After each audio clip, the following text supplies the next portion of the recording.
Selanjutnya visi dan misi Dajjal. Buat yang sudah subscribe kelak masuk surga, amin ya robbal alamin.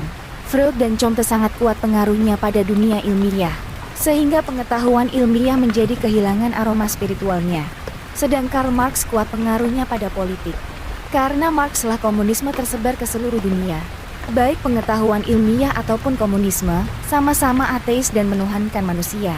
Inilah antara lain keberhasilan Dajjal dalam bidang sains dan politik abad ke-20. Dajjal semakin mondial. Kapitalisme merupakan perangkap Dajjal paling efektif. Amerika disinyalir menjadi sarang Dajjal pada abad ini. Setelah Perang Dunia Kedua, yang dimenangkan oleh Amerika dan sekutunya, Dajjal dan pasukan rahib-rahib Yahudi mengendalikan Amerika sampai setempal Dajjal ada dalam mata uang dolar Amerika. Televisi pun menjadi sarana efektif kampanye Dajjal dan Yahudi. Demikianlah, Dajjal dan Yahudi untuk sementara ini berada dalam puncak kemenangan. Tak satu sektor pun yang tak tersentuh oleh Dajjal. Amerika pun mereka ganti dengan nama Dajjal alias Samiri, yang kemudian menjadi Sam, kependekan dari Samiri atau Uncle Sam. Dalam simbolnya Uncle Sam digambarkan sebagai seseorang rahib Yahudi, menggunakan tudung laken, berjenggot dan berkumis tebal mengenakan jas dan dasi.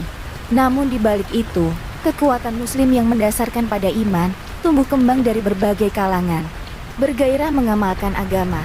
Salat berjamaah, yang merupakan amalan paling ditakuti oleh Dajjal dan Yahudi mulai marak dilaksanakan. Amalan sunnah Rasulullah, dari mulai ibadah, muamalah, muasyarah sampai pada pengobatan adalah salah satu amalan yang paling ditakuti oleh kaum kufar setelah dakwah dan salat berjamaah. Kaum muslimin kini menuju kepemimpinan khilafah alamin haji nubuwah, suatu sistem Islam. Walau belum menampakkan hasil secara nyata, namun kekuatan itu mengalir laksana air, kuat, pelan, namun pasti menuju kekuatan yang maha dahsyat dengan ridho Allah. Imam Mahdi yang masih menjadi pertanyaan bagi kaum muslimin bisa segera terwujud dalam waktu dekat. Imam Mahdi yang mempersatukan umat Islam yang bercerai-berai. Persatuan umat yang membendung arus kekafiran yang merusak persatuan dan kesatuan Islam. Awal kekuatan itu akan segera membebaskan Palestina yang telah lama dikuasai secara keji oleh Zionis Israel. Lalu menaklukkan Persia, pusat Syiah dan bidah terbesar di dunia.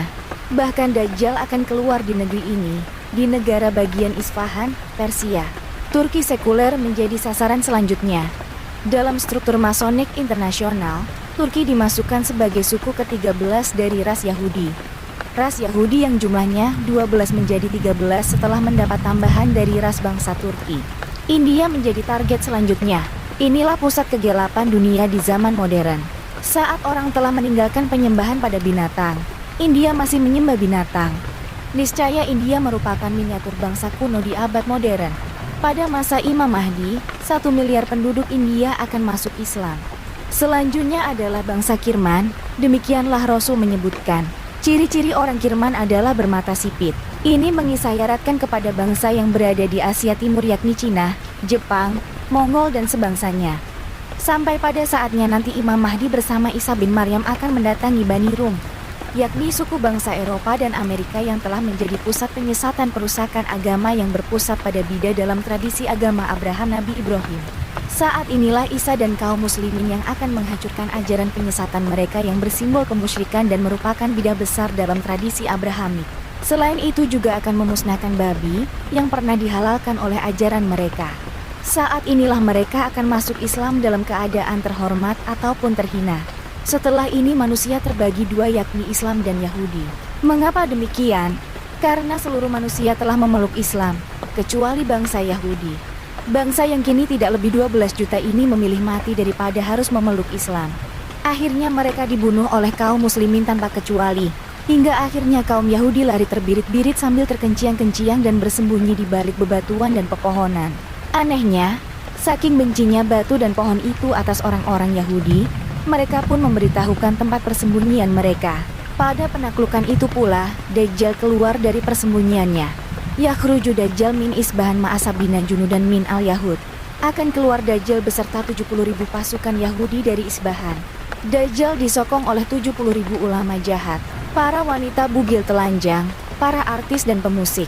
Dajjal akan bumi Palestina untuk menghancurkan pasukan Imam Mahdi dan Isa bin Maryam. Kejadian itu terjadi setelah salat subuh. Jamaah masjid yang dipimpin oleh Al-Mahdi keluar. Sementara Dajjal bermaksud menyerangnya. Kedua pasukan itu pun bertemu. Terjadilah perang yang ternyata tidak hebat dan dahsyat sama sekali. Mereka pengecut lari kabur dengan rasa ketakutan yang amat hebat seperti diceritakan di atas. Ketika pasukan Yahudi mulai melarikan diri kabur serta merta si Dajjal pun bermaksud kabur melarikan diri. Namun ia kepergok oleh Isa bin Maryam di gerbang Lut. Saat berhadapan dengan Isa putra Maryam itulah badannya meleleh seperti lilin kena api. Meleleh seperti garam terkena air. Hancur lebur binasa. Maka musnahlah Dajjal yang agungkan sebagai Tuhan dengan fitnah selama lebih dari 4.500 tahun. Pasca pembunuhan Dajjal, dunia diliputi keamanan dan kedamaian.